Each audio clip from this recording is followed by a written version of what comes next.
va aller voir un homme qui nous a ouvert les portes du musée ici. Bienvenue Manuela. C'est Alain Pagès. Eric. Merci d'avoir ouvert Vous allez les bien portes. Ah ben non, c'est C'est magnifique.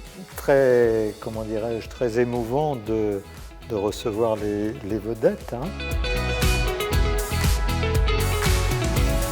J'ai la demande de couleur de Alexis Raffin.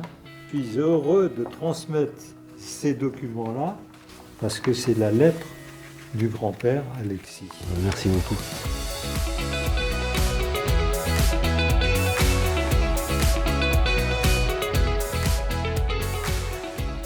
Eric Raffin, bonjour. Bonjour, Merci d'avoir répondu à notre invitation. c'est avec plaisir. Dans quel état d'esprit tu te trouves à quelques instants de démarrer cet entretien? Je suis un peu tendu quand même. Je ne sais pas à quoi m'attendre, quoi. On va démarrer sur ton enfance. Tu es né à Chaland, en Vendée, le 24 novembre 1981. Tu es ce qu'on appelle un enfant de la balle, avec ton grand-père, Alexis, ton père, Jean. Tu as toujours voulu faire ce métier, toi aussi? Ouais, j'ai toujours connu que ça, de toute façon. Après, gamin de 5 à 10 ans, j'ai voulu être footballeur comme 9 sur 10. Mais tout en faisant du cheval tous les jours, donc non, c'est venu naturellement ma passion. Comment tu étais gamin? J'étais un peu turbulent. Hyperactif? Ouais, j'étais pas. Fallait toujours que je bouge.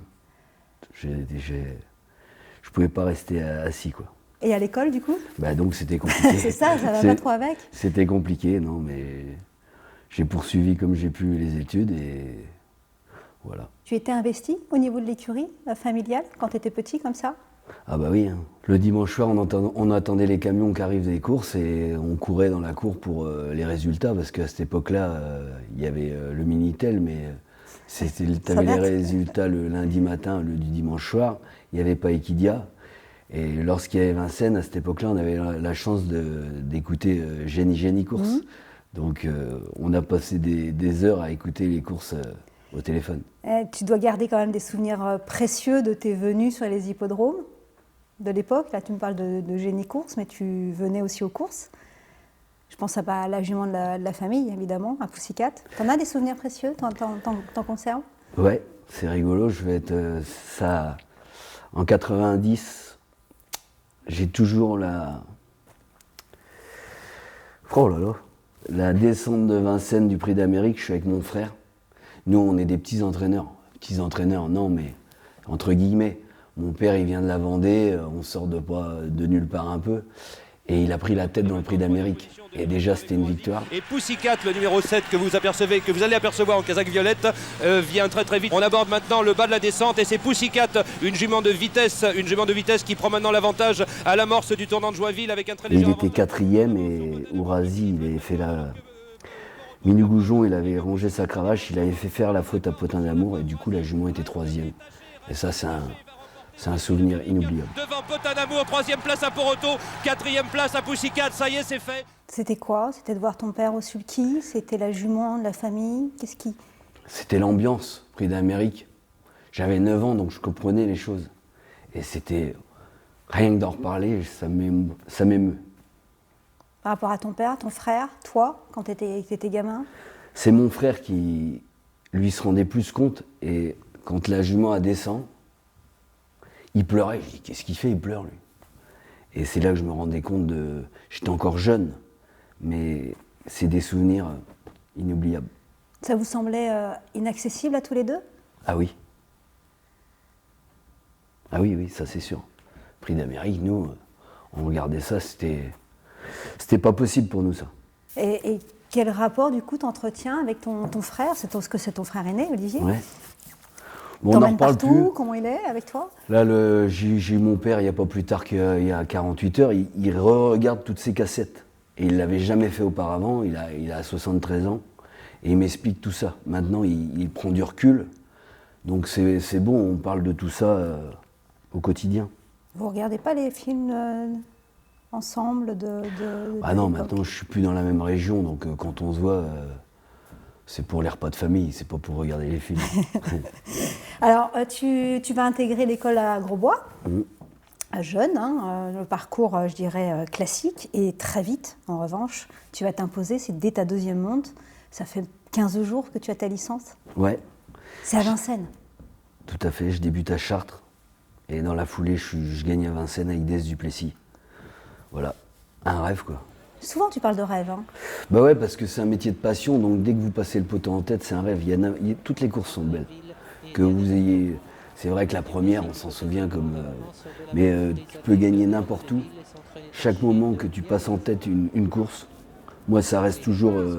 j'ai toujours le même plaisir de gagner une course, que ça soit petit ou grand. Après, c'est la pression qui est différente, mais toutes les victoires sont belles.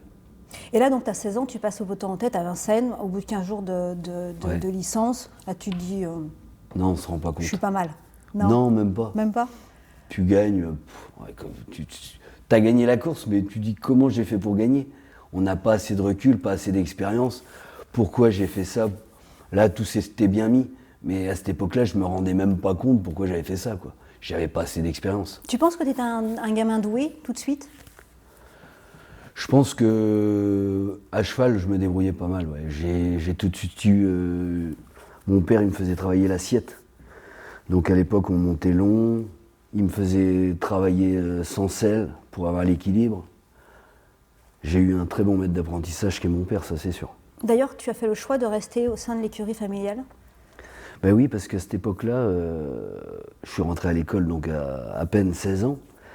Et j'ai le droit de monter que pour mon père, parce que j'avais pas un an d'apprentissage. Donc machinalement, je suis resté chez mon père. Et j'ai pas bougé, quoi, parce que après, ça a été une suite logique. Il y avait une bonne ambiance dans l'écurie. On travaillait en osmose en famille, quoi. Donc c'était très sympa.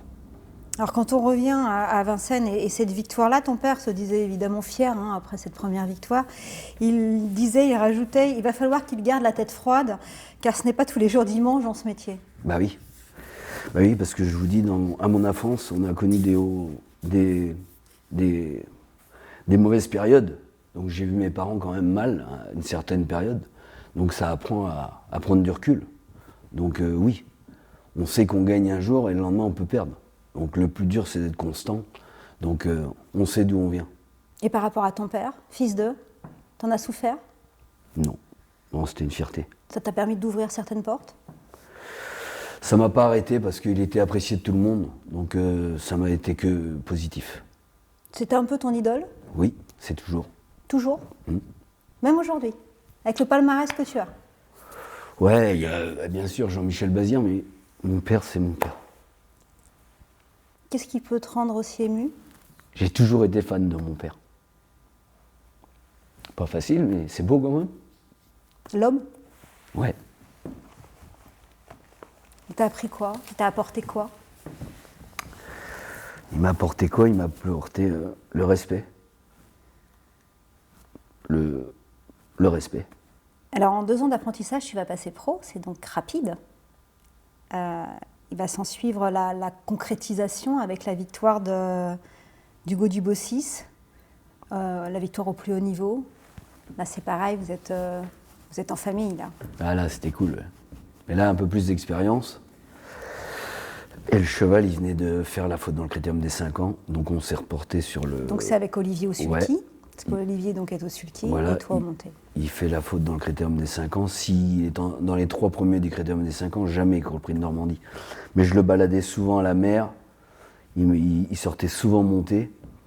Et voilà, ça s'était mal passé, donc on s'est reporté sur le prix de Normandie, et puis voilà quoi, on a gagné, c'était top.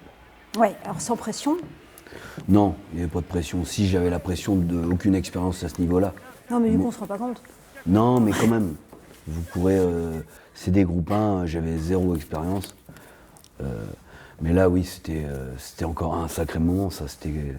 Alors c'est pareil, hein, ton père disait après la course, alors Hugo Dubossis a remporté le prix de Normandie, monté par Eric, entraîné par Olivier et en présence de leur mère, c'est sans doute la plus belle des choses qui me soit arrivée. Ouais, c'était cool. Bah, c'était un grand moment, c'est inexplicable. Quand vous passez le poteau, qu'est-ce qui vous arrive? C'est comme si j'avais mis un but, je sais pas moi, finale de Coupe de France, quoi. C'était... Vous êtes gamin, pas d'expérience. Non, c'était...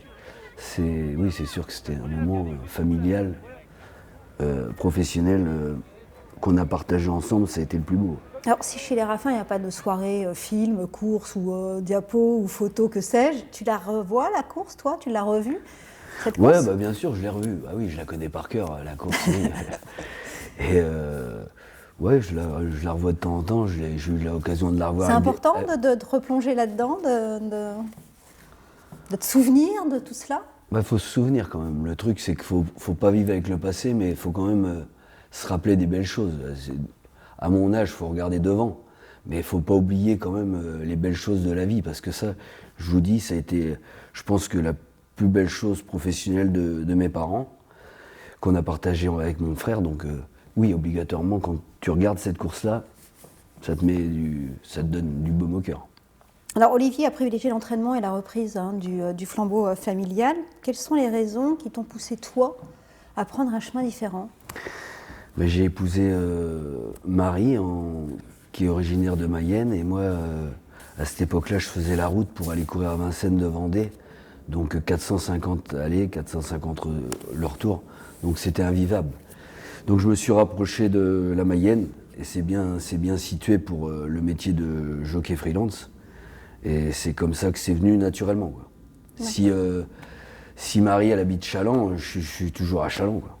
Mais pas forcément dans l'entraînement, plutôt en restant pareil Non, parce que ça s'est passé comme ça, mais j'adore l'entraînement. Obligatoirement, à cette époque-là, les courses, il y a eu des courses de plus en plus. Donc faire tout à moitié, j'ai dit je fais à fond les courses. Et ça, c'est venu naturellement, quoi. D'accord. Parce que après, comme on a pu le voir, il y a eu Equidia qui s'est installé, donc... c'est ce que je dis, Equidia, ça te met en haut, mais ça peut te mettre en bas. Mais quand tu commences et que tu commences à monter, ça te donne une bonne pub. Donc j'en ai profité. Alors en 2003, tu remportes la plus belle course au Trois-Montées, c'est le Cornulier avec Joyeux d'amour, une victoire en plus acquise pour l'extérieur. Au passage du poteau, tu dis j'avais l'impression de voler. Ouais, c'est vrai que c'est un moment que j'ai levé les bras machinalement et j'ai dit... voilà, il peut plus rien m'arriver, quoi. En tant que jockey monté, il peut plus rien t'arriver. Mais ça, je l'ai fait. J'avais jamais pensé à lever les bras comme ça.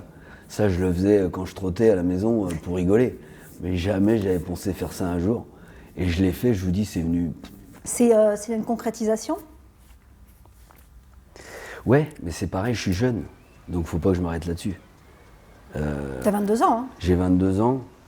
Je gagne le Cornulier. Mon plus gros écart, c'est après le Cornulier. Comment tu peux l'expliquer? Je vivais un rêve, j'étais plus concentré. Parce qu'en plus, 8 jours après, j'ai la chance de driver le cheval dans le Prix d'Amérique.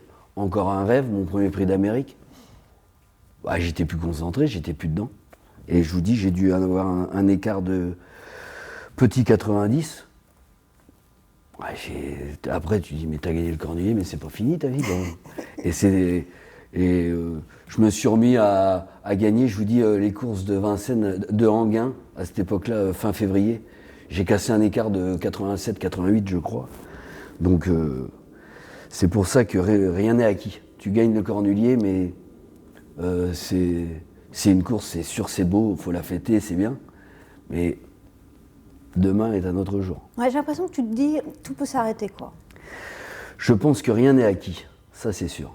Et c'est ce que mon père m'a appris. Malgré tout, tu as un drôle de palmarès. Au Monté, c'est le plus gros palmarès actuel. Tu as 3 Cornuliers, 3 prix d'essai, 3 présidents de la République, 3 centaures, 3 élites, 5 étriers d'or.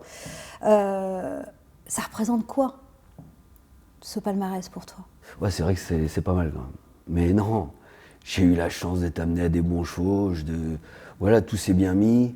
J'ai pas eu de problème de santé. Je suis à cheval, j'ai 42 ans, mais je peine pas. J'ai la chance d'avoir le physique pour moi, quoi. Donc, faut en profiter. Et... ouais, c'est un beau palmarès, mais faut pas s'arrêter non plus. J'en ai gagné plus que je veux en gagner, ça c'est sûr, mais c'est vrai que je suis obligé d'être admiratif de ce que j'ai gagné maintenant, mais je m'arrête pas là-dessus. Elle se fait où la différence pour toi entre le bon jockey ou driver, hein, le très bon et le crack? Ben, le crack, faut qu'il invente un truc. C'est ce que je dis, un bon jockey ou un bon driver, s'il écoute les ordres. Une course, ça se lit. Donc, faut que ça soit naturel. Et il y a un bon driver, tu peux lui dire de courir caché. D'un coup, il faut être caché en tête. Après, c'est l'expérience qui fait, mais je pense que c'est naturel. Il y a du naturel, il y a du boulot quand même, non? Ouais, il y a des heures de vol, ben, il y a des bêtises que vous faites qu'il ne faut pas refaire, et c'est l'expérience, tout simplement. 40 ans, c'est l'expérience. L'hygiène de vie, tu fais attention? Tu me dis que j'ai la chance d'avoir un physique. Ouais, mais j'aime m'amuser, donc j'aime faire la fête, ça, voilà, j'aime fêter les victoires, j'aime partager les moments, j'aime faire plaisir. Donc quand vous courez en province et que vous drivez pour un entraîneur qui est mal, et que vous gagnez pour lui, c'est des belles victoires. S'il vous dit viens partager un petit moment, j'y vais. Je le fais pas souvent, mais j'aime le partage. J'aime la convivialité. Le sport dans tout ça? Parce que comme du coup tu n'entraînes pas, est-ce que tu fais attention également à ton physique au niveau du sport? Ouais, je fais du sport.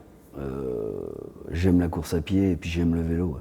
Comment est-ce qu'on arrive à gérer et à tenir cette ligne sur le long terme? De toute façon, tous les jours. Tu as commencé jeune, hein?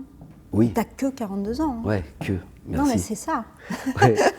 Non, mais je prends du temps. Je fais quand même attention à ce que je mange. Je me prive. Hein. C'est pas 2 pains au chocolat tous les matins. Non, c'est pas ça. Hein.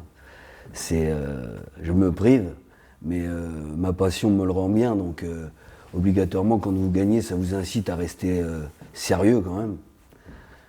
Puis d'être amené à monter des bons chevaux, je vous dis, le respect de l'entraîneur, le respect des propriétaires.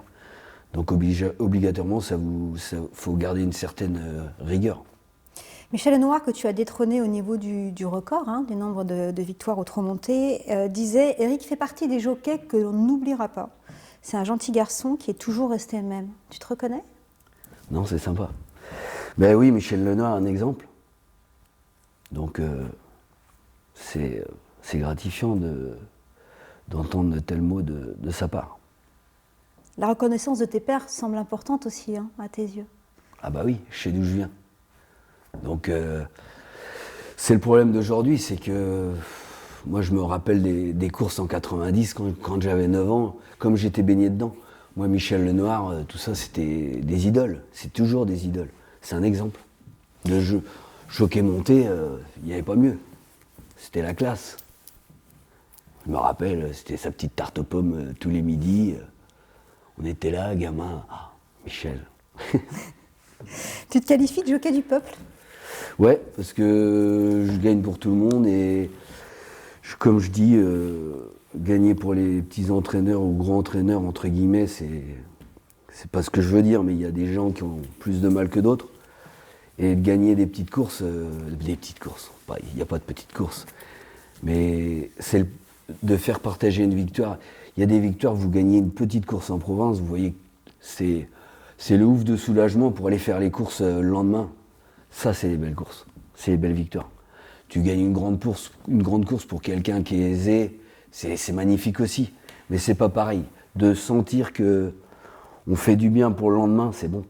Parce qu'on sent quand même énormément de reconnaissance et du rôle que tu peux jouer auprès d'un entraîneur pour qui la petite course, en effet, sur un petit hippodrome, ça peut peut-être lui changer sa fin de saison, quoi.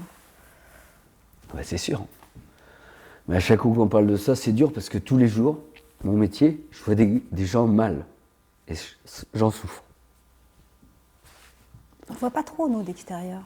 Ouais, moi, c'est pour ça, de driver pour tout le monde, c'est pas évident. Tu as connu la révolution de la monte en avant. Tu étais un des premiers, d'ailleurs, à suivre Philippe Mascaël. Malgré les critiques. Hein, malgré les critiques, ouais, j'ai pris dur. Ouais. Tu as toujours cru, tu t'es dit, il faut prendre le train en marche? Il m'a fait des démonstrations, Philippe Mascaël, que personne ne m'a fait. Je montais un cheval, je partais mal, Lui, 8 jours après, il montait, il était tête de corde, il avait 30 mètres d'avance. Bah, je dis, faut que je prenne le train en route. Et voilà pourquoi j'ai monté en avant. C'est tout simplement, c'est parce qu'il y avait trop d'écart. Je dis, soit faut que j'arrête de monter, ou soit faut que je fasse comme lui. Et bien, on m'en a pris parce que c'est pour ça que j'ai eu 5 étriers d'or. D'ailleurs, Franck Nivard disait, lui, passer la quarantaine, ça devient compliqué de monter. Oui, mais lui, le problème, c'est qu'il n'avait plus un vrai bon cheval pour continuer. S'il avait eu à cette époque-là, aujourd'hui, s'il avait, je sais pas moi, Scipion du Goutier à monter, il aurait continué de monter. Après, c'est sûr, il faut le bon cheval pour te sécher, parce que pour se priver. Mais autrement, il aurait continué pareil. Elle est quand même plus exigeante, cette monte. Je suis pas sûr. Moi, honnêtement, monter, entre guillemets, montant à l'ancienne, j'avais mal au dos. Là, aujourd'hui, j'ai plus mal au dos. Je peine moins à monter comme aujourd'hui que comme avant. Alors, tu vas rester dans la case spécialiste trop montée pendant assez longtemps. Quel fut pour toi le déclic qui t'a permis d'être driver reconnu également? Je pense que j'ai eu un cheval qui m'a mis en avant, c'est Rapide Lebel. Et voilà, Rapide Lebel, c'était un cheval qui, quand même, c'était un crack. Avant, j'ai eu l'occasion de mener des super chevaux, Isis Brennoise, des top chevaux. Mais Rapide Lebel, voilà, il a montré que j'étais pas qu'un jockey, parce qu'il m'a fait voyager. On a été quand même champion d'Europe. Le cheval a été champion d'Europe. Donc, je pense que c'est lui qui m'a fait être un peu plus l'étiquette de driver. Donc on est en 2011, tu as 30 ans. Il y a l'expérience de Lady Clop, Ouais. avec lui également. Deuxième. Deuxième, ouais. Battu ça. C'est quand même un bon souvenir? C'est quand même un bon souvenir. Je veux pas trop regarder la course, mais ça reste un souvenir inoubliable.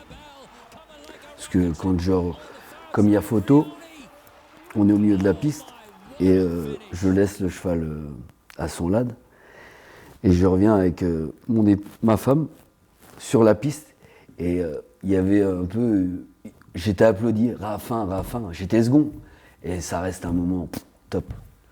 J'étais battu, mais à ce moment-là j'avais gagné. Il y a eu le Kimi Grand Prix, tu parlais de la campagne à l'international que tu as remportée. La Brothers Crown au Canada aussi, deuxième. Ouais, côté amer ça. Parce que mon cheval il a poussé à droite. Et ouais. Ça c'est un bon souvenir parce que ça m'a fait voyager. Mais j'aurais dû la gagner celle-là. Ça s'est joué dans le premier tournant. J'ai pas eu toutes mes aises. Après j'ai voyagé à 2 nœuds au vent. Et mon cheval il a poussé un peu à droite. Celle-là j'aurais dû la gagner. Alors, tu as grandi avec Rapide Lebel, avec Sébastien Garato également. Quels sont justement les hommes et les femmes importants au cours de ta carrière? Sébastien Garato, il a été très important. Hein. C'est lui qui m'a fait driver le premier, les grandes courses. Et il est toujours important. Là, c'est de l'amitié maintenant, mais je drive moins pour lui, mais on a toujours un respect mutuel. Voilà, les gens importants, mes parents, tout mon entourage est important, ma famille, ma femme, mes enfants, ils sont là pour moi au quotidien, que ça se passe bien ou mal, ils sont là, il y a toujours le sourire. Parce qu'il ne faut pas croire que c'est toujours, je vous dis, comme je me remets en question souvent, c'est pas toujours facile. Mais non, les grands hommes qui m'ont fait mûrir, c'est autre que ma famille. Il y a eu Sébastien Garato, Jean-Michel Bazir et un homme comme Jean-Philippe Dubois. Il m'a appris le respect du cheval. C'est tes modèles d'inspiration, un petit peu? Ouais, parce que moi j'étais un peu fougueux. Au début je bourrais, j'essayais d'aller devant. Enfin bref. Et de driver pour Jean-Philippe Dubois, ça m'a apaisé et ça m'a appris à respecter le cheval. Donc savoir perdre des courses pour durer. Avec Rapide Lebel, qui n'était pas évident d'ailleurs Ouais. à gérer, tu as pu avoir l'étiquette d'être chaud. C'est sûr. Et j'avais un cheval pour le faire. Mais ça m'a montré aussi que j'avais la moelle. Je prenais 30 mètres d'avance, je ne m'occupais pas du peloton. Voilà. Il y en a peut-être d'autres qui seraient battus avec le cheval, qui auraient fait différemment. Mais j'ai toujours dit, on dit que c'était un vrai dur, pour moi c'était un faux dur. Il fallait qu'il domine. Donc je préférais qu'il me court derrière. Selon toi, quelles sont tes forces et tes faiblesses, justement, en tant que driver, hein? Oh, mais ma force, c'est... je pense que j'arrive quand même à vite m'adapter à un cheval. Et ma faiblesse, c'est que faut pas que ça dure trop longtemps, la méforme. C'est le mental? C'est un peu le mental, ouais. Je vous dis, faut pas trop se remettre en question, mais je m'y remets un peu trop. Je m'y remets après chaque réunion. Je peux gagner 3 courses le dimanche et être 5 fois distancé le lundi. Les 3 courses du dimanche, elles sont oubliées, donc le mardi, il faut être meilleur. Et d'ailleurs, tu parles de foot, de sportifs de haut niveau, ils ont tous des coachs. Ouais. Pas dans les courses, ça n'existe pas. Non. On parle de mental, Ouais. c'est important. Non, mais ça se travaille. j'ai mon agent qui fait un peu aussi mon coach mental, donc, mais c'est vrai que je suis sûr que d'être suivi, c'est un plus. Donc c'est pour ça que faire du sport, ça fait du bien à la tête. Tu vas tout rafler sur ton passage pendant cette décennie après justement Rapide Lebel. Il y a le Prix de Paris, les critériums des jeunes, le critérium des 3 ans, le critérium des 5 ans, le René Ballière, la sélection, l'étoile. Tu deviens une référence? Référence, ça c'est vous qui le dites maintenant. Ouais, c'est vrai que on a dû m'admirer un peu, bien sûr, quand vous gagnez les grandes courses. Mais moi, ça, je m'en rends pas compte. Je suis dans ma bulle. La réussite, moi, c'est grâce aux chevaux. Voilà, j'ai bien travaillé, mais je me dis pas que je suis plus fort qu'un autre, non. Non, rien n'est acquis. Je le dis toujours, rien n'est acquis. Et c'est une énorme responsabilité, bien sûr, quand on drive beaucoup de chevaux dans les grandes courses. Les enjeux sont très importants. Comment tu gères cette pression-là? Mais je la gère bien. Parce que j'ai du stress, mais une fois que je suis avec mon cheval, je suis dans ma bulle, je ne m'occupe pas des autres. Vous ne me voyez pas trop faire des discours avant les départs. J'aime bien aller tout seul. J'aime bien être tout seul avec mon cheval, concentré. Pour que lui, comme moi, soyons calmes. Oui, les veilles de Grand Prix? Veille de Grand Prix, je change rien. C'est sûr que si la veille d'une grande course, je vais manger à un endroit et que ça se passe mal, je fais un... Ah ouais, ouais. J'y vais que quand je sais que j'ai plus de chance. C'est vrai? Ah ouais. Non, oui, quand même. T'es superstitieux. Très. Ouais, je fais... Et ça se traduit comment, autrement? T'as des rituels? Ouais, j'ai quelques rituels normal. Non, pas forcément normal. Non, mais oui, j'ai des rituels. J'arrive à Vincennes, je fais toujours les mêmes choses. Grande course, je prends souvent une paire de lunettes neuves, des gants neufs. Puis si ça se passe mal, je les mets au placard et puis je m'en resserre 15 jours après. Quand on a une vie à 100 à l'heure, comment est-ce qu'on gère le quotidien, la famille? Tu disais, il y a ton épouse, Marie, tes enfants. Bon, on a la chance, c'est que je fais un métier de passion et il y a de la réussite. Parce qu'il y a de la réussite. Donc ça va. Mais au quotidien, pour eux, c'est pas évident, ça c'est sûr. Moi, je suis partout, à droite, à gauche. C'est sûr que on n'est pas... le poulet du dimanche, je le connais que quand je suis à pied. Mais donc t'as pas envie de le connaître? Non, Ouais. j'ai pas envie. Le jour que je vais le connaître, je suis un homme mort. Donc non. Et non, mais ils sont passionnés aussi. Donc tout va bien. Donc toi, tu parles pour eux, mais pour toi, comment tu gères cette partie-là? Faut bien la gérer, de toute façon, il n'y a pas le choix. Mais c'est vrai que là, je vois, j'ai un enfant qui va prendre 15 ans. J'ai pas trop vu grandir. Hein. C'est mon premier supporter, mais à part aux courses, moi, j'y vais de temps en temps le voir jouer au foot. Mais oui, obligatoirement, j'ai loupé des choses. Ça, c'est sûr. Tu peux parler de sacrifices personnels au profit de ta carrière ou pas? De toute façon, pour faire le métier la passion que j'ai, faut être un peu personnel, faut être égoïste. Eux, ils ont donné pour moi. Après, c'est à moi de donner autrement pour eux. Justement, qu'est-ce que tu souhaites leur transmettre? Le respect. En 2019, tu vas réaliser l'impossible. C'est égaler le record du nombre de victoires. En une année, c'était détenu par Jean-Michel avec 345 gagnants. C'est donc ton premier Sulky d'or. C'est l'aboutissement pour toi? Ouais, c'était quand même égaliser Jean-Michel Bazir, qui est l'idole de tout le monde. C'était une grosse perf. Et d'autant plus que j'ai dû l'égaliser le 31 décembre. L'avant-dernière course. L'avant-dernière course. Donc une année à fond, quoi. Avec Raffin, avec Verste de Beauvalet, la 345e de l'année. Il a égalisé, bravo monsieur. T'arrives au 1er décembre, tu te dis c'est jouable. Et c'est jouable le 31 décembre, l'avant-dernière course. Donc une année à fond. Mais ça reste, ça fait partie de mon top 5 des grands moments de ma carrière, ça. Le premier à venir te féliciter, c'est Jean-Michel. Bah oui, parce qu'on a beaucoup de respect l'un l'autre. Et pareil, c'est plus qu'un collègue, c'est une référence et il y a beaucoup de respect mutuel et c'est un peu un grand frère. C'est un mentor presque. C'est un exemple. Il donne des conseils?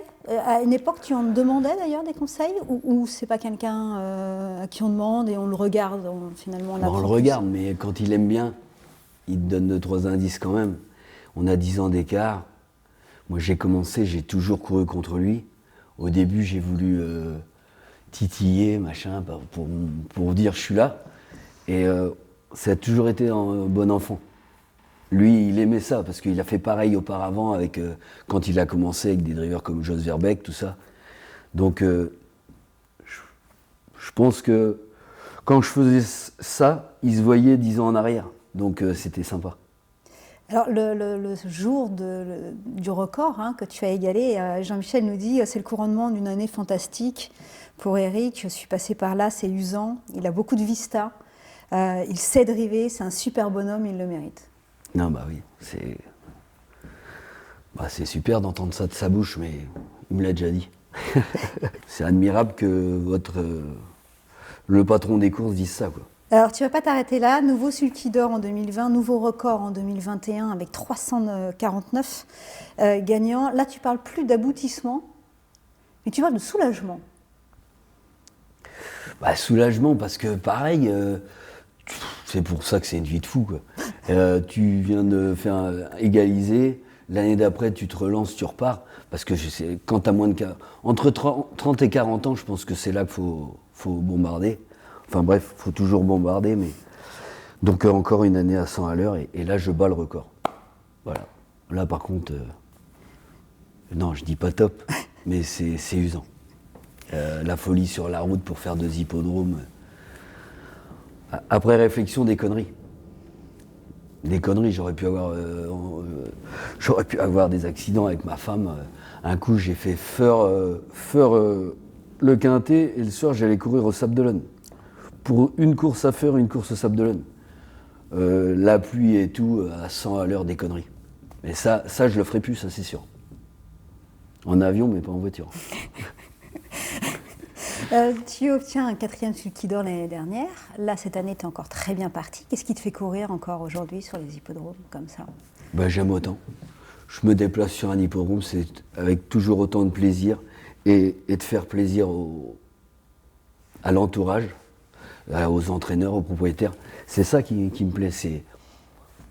Moi, c'est le partage. En début de saison, tu es un peu malmené. Il y a une mise à pied, enfin des mises à pied, presque 3 semaines. Il y a un arrêt également.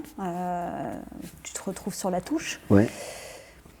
Pour beaucoup, et peut-être aussi pour toi d'ailleurs, le Sulky d'or, c'était même inenvisageable. Quand vous êtes invalide, Sulky d'or, on n'y pense pas. Quand vous n'avez pas la santé, ce que vous voulez, c'est avoir la santé. Donc, quand vous avez des mises à pied, ouais, vous vous grattez la tête. Mais quand j'ai eu mon accident, les courses, c'était secondaire. Ce que je voulais, c'était avoir la santé. À ce moment-là, je me suis dit, d'un coup, je ne vais plus remonter à cheval. Et puis, t'as eu cette peur, cette crainte? Ça n'a pas duré longtemps. Non, mais tu l'as eu. Oui, ça a duré une semaine que j'ai dit... C'est long quand même, une semaine à douter. Ouais. Et puis tout s'est bien enchaîné. Donc, mais quand vous n'avez pas la santé, les courses, c'est secondaire. Ça pousse derrière. Ouais, ça pousse. Bah, ça pousse, c'est bien. Ça vous amène vers le haut. Quand on est driver numéro 1 en France, j'imagine qu'on gagne beaucoup d'argent. Quel est ton rapport justement avec l'argent? L'argent, c'est super de gagner de l'argent, mais je vous dis, la base, c'est la santé. D'en avoir trop, c'est bien, mais le principal, c'est de manger à sa faim. Voilà, faire plaisir, mais l'argent, je suis pas trop un gars d'oseille. Je suis un gars de... Je dis ça parce qu'aujourd'hui, tout va bien. Mais il y a tellement de gens autour de nous qui en ont besoin, c'est que tu peux pas faire le cake, quoi. Il faut respecter tout le monde. Tu prévois ton après driver, jockey? Tu l'anticipes? Tu y penses? Oui, j'y pense. J'y pense. Après, quand vous mettez l'habit de lumière, vous voulez pas que ça s'arrête. Moi, j'ai un exemple aujourd'hui qui me plairait maintenant, si la santé me le permet. C'est un homme comme Serge Pelletier. Je trouve que il arrive à 70 ans, il est encore numéro 1 dans sa région, qui court plus à Vincennes, tout à son honneur. Mais on aime la compétition, ça. Moi, j'ai toujours aimé la compétition. Je joue à la belote, je veux pas perdre. Je fais une partie de pétanque, je veux pas perdre. Donc ça, c'est en soi. Donc le jour que je vais plus vouloir me battre pour être premier, c'est ma raison de vivre. Toutes les courses, enfin toutes les victoires sont belles, je veux bien l'entendre, hein, mais le Graal c'est l'Amérique et celle-ci elle manque à ton palmarès aujourd'hui. Ça te tracasse? Ça me tracasse, oui et non. Si on me dit que je vais le gagner, je veux le gagner à 50 ans. Pourquoi? Parce que le gagner à 20 ans, comme j'ai gagné le Cornulier à 20 ans, on ne se rend pas compte du truc. Avec l'expérience, je pense qu'on apprécie encore plus. Mais bien sûr que c'est le rêve. Gagner le prix d'Amérique, voilà. Pour moi, c'est inaccessible. Mais aujourd'hui, non. Je pense que je vais le gagner un jour. Pourquoi tu dis que c'est pour toi inaccessible? Tu es numéro 1, tu as 5 sulky d'or, tu drives pour tout le monde. Comment tu peux dire ça? Non, inaccessible, c'est... Parce que j'ai toujours tellement rêvé le gagner, un rêve, souvent, on n'arrive pas à l'obtenir. Donc c'est pour ça que je dis ça. Pourtant, tu aurais pu le gagner, Ah bon? ce prix d'Amérique. Tu aurais pu être le partenaire de Bold Eagle à ses débuts. Bah oui, là c'est pareil, c'est... avec Sébastien, j'avais l'occasion de mener Billy de Montfort et Booster Winner. Il a reçu Bold Eagle, il me dit on fait comment? Bah, je dis je suis bien assis sur les deux. Bah, il me dit oui, je dis j'ai trouvé un driver. C'est par fidélité? Oui. Je pense que la fidélité, ça paye. Moi j'ai fait beaucoup de mauvais choix, mais je les regrette pas. C'est des mauvais choix ou c'est des choix par valeur? Ça revient toujours au même. Quand tu as le respect, il peut rien t'arriver. Si tu veux tout bouffer, je pense qu'un jour ça s'arrête. Alors, je parle de Bold Eagle, donc du coup, tu privilégies la fidélité et tu restes avec Billy. C'est pareil pour FaceTime Bourbon. Ouais. Tu es en mesure de le driver quand il arrive à l'écurie. Là, c'est un mauvais choix. Là, c'est pareil. Je viens d'être premier distancé avec Feliciano dans le prix Albert Viel. Si je suis premier, je continue à mener Feliciano, mais si je suis quatrième, je le mène pas, je mène FaceTime. Je suis premier distancé après enquête. Je peux pas laisser un cheval après un tel échec. Donc là, ça s'est fait pareil, par le respect. Mais, ouais, FaceTime, c'est quand même les boules. Parce que, quel cheval. C'est le meilleur que j'ai drivé. C'est un regret? On essaye de ne pas avoir le regret, mais bien sûr que c'est un regret. Ça, c'est sûr. En 2022, il est grandissime favori du prix d'Amérique. Pour X raisons, tu récupères FaceTime en cours d'année. 6 jours avant, c'est terrible. Ah ouais, je me souviens où j'étais. J'étais chez moi, tranquille. Coup de téléphone, Sébastien Garato. Oh là. Mais il faut savoir qu'auparavant, j'avais gagné la loterie fin octobre ou début octobre. Mais le cheval, il n'était pas souple. Je gagne le Bretagne en me baladant et je suis battu dans le Bourbonnais par Étonnant qui vient me coiffer. Mais mon cheval, il s'est raccourci pas normal. Donc, quand même, T'as pas des couru. doutes? Oui, Ok. pas couru de Bourgogne pour rester sur la fraîcheur.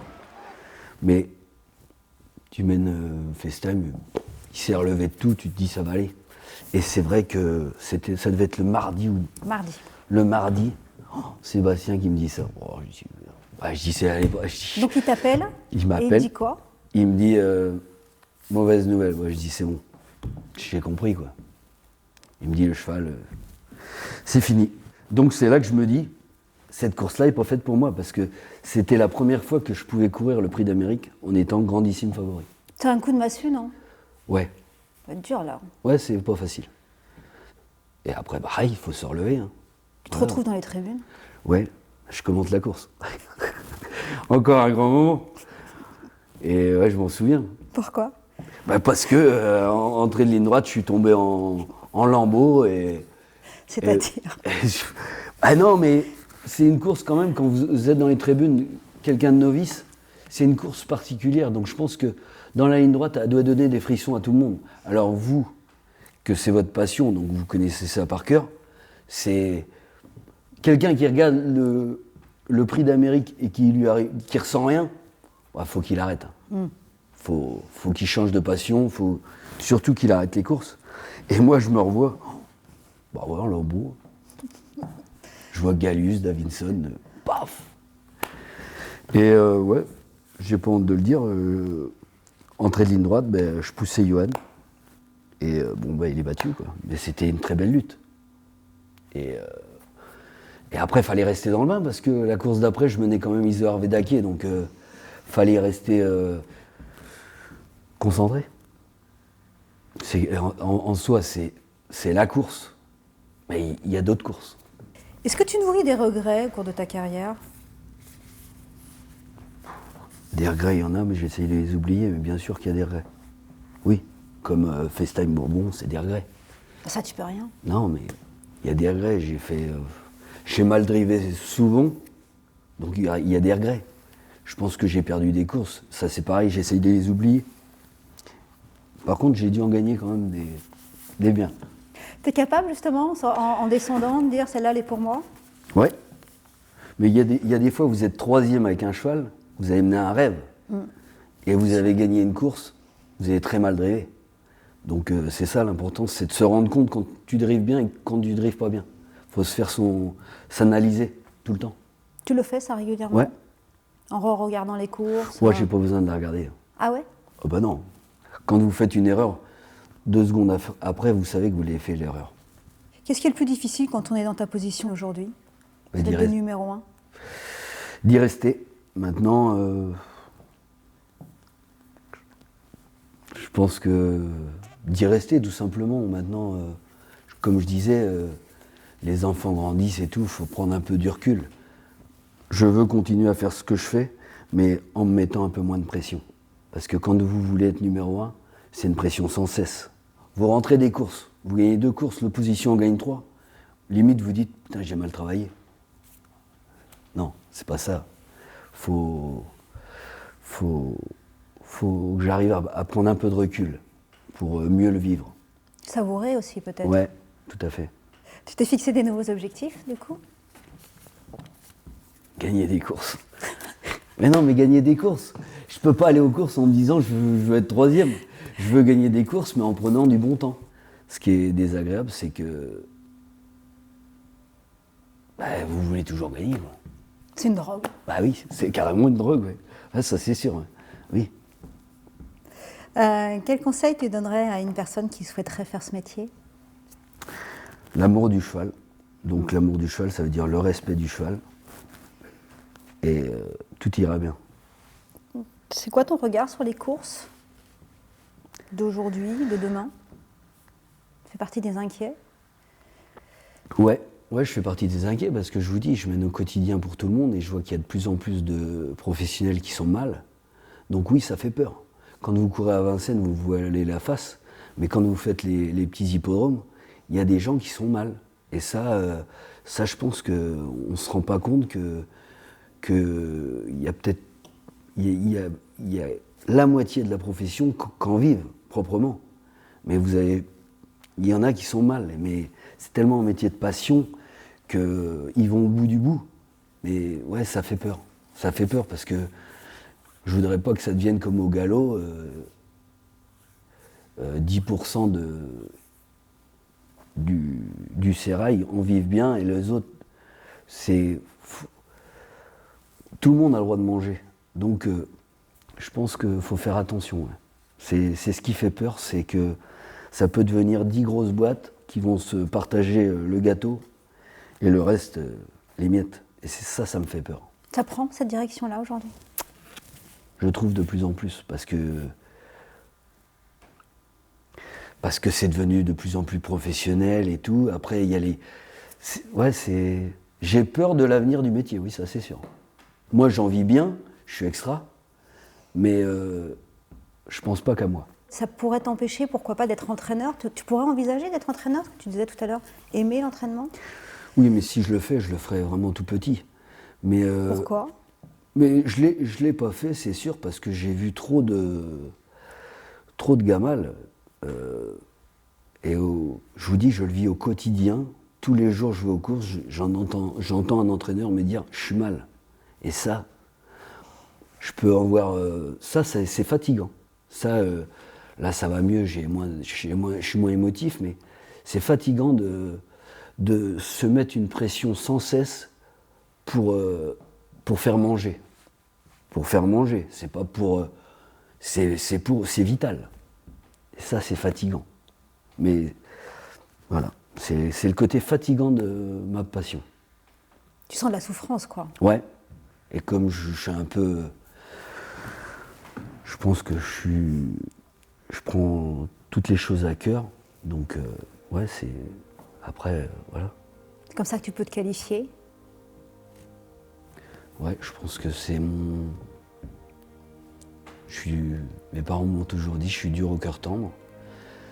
Mais j'aime pas voir les gens malheureux. Sans une grande sensibilité chez toi? Peut-être de trop. Pourquoi trop? Ben non, mais j'ai un peu honte d'être comme ça, mais je suis comme ça. Pourquoi honte? Parce qu'un homme pleure pas? Moi, je pleure. Pas souvent, pourtant. Mais là, oui, c'est vrai que votre émission, ça me touche. Et puis, on a parlé de grands moments que je n'oublierai jamais. Même pour toi, Ça me fait du bien. Là, au moins, je me rappelle du passé. Ce qu'on vient de parler depuis le début, j'ai oublié. Et la vie passe vite. Tu te vois où dans 20 ans? Avec vous, ici. Rendez-vous dans 20 ans, là. Ok, avec plaisir. Merci, Eric. Merci à vous.